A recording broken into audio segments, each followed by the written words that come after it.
అంటే ఎంత వేధింపులు జరుగుతున్నట్టు ఇప్పుడు. కాబట్టి ఇప్పటికైనా వాళ్ళు ఆలోచించుకోవాలి.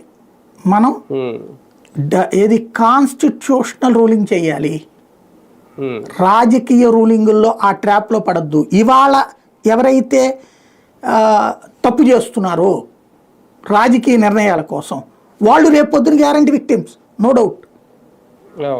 ప్రభుత్వాలు మారినప్పుడు జగన్ రాకపోవచ్చు, ఇంకొకటి రావచ్చు, ఎవడొచ్చినా అప్పుడు ఊరుకుంటాడా? ఒకసారి ఇట్లా జరిగాక వీళ్ళు అటు వెళ్ళొచ్చు కదా. రాజకీయ నాయకుడు శాస్త్రం ఈ పార్టీ కాకపోతే ఆ పార్టీ ఉంటాడు. ప్రభుత్వ ఉద్యోగులు అశాశ్వతం అయిపోయారు ఇప్పుడు. ఇదివరకు ఏమనేవాళ్ళు అంటే ప్రభుత్వ ఉద్యోగం మేము 30 ఏళ్ళు ఉంటావురా గొట్ట, నువ్వెంత 5 ఏళ్ళు ఉంటావు పోతావని. ఇప్పుడు అట్టా కాదు.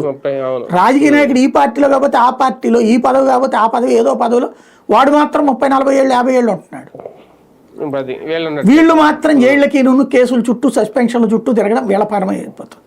వాడు డబ్బులు సంపాదించుకుంటాడు, ఎలాగోలా బతికేస్తాడు. వాడు ఎట్ట బతికినా ఆయన ఎవడు అడిగేవాడు లేడు. జైల్లోకి వెళ్ళి బతికినా, ఇంకోటి బతికినా, వీళ్ళకు జైలుకి వెళ్ళినా, వీళ్ళకి శిక్ష పడినా, వీళ్ళు ఇబ్బంది పడ్డా వీళ్ళ కుటుంబం భవిష్యత్తు ఏంటి? వీళ్ళకి వెనకాల అండ ఉండేది ఎవరు? చచ్చినట్టు మళ్ళీ వీళ్ళు రాజకీయ పార్టీ కార్యకర్తలాగా రాజకీయ పార్టీ వెనకాల తిరగాలి. ఏం కర్మ ఇది?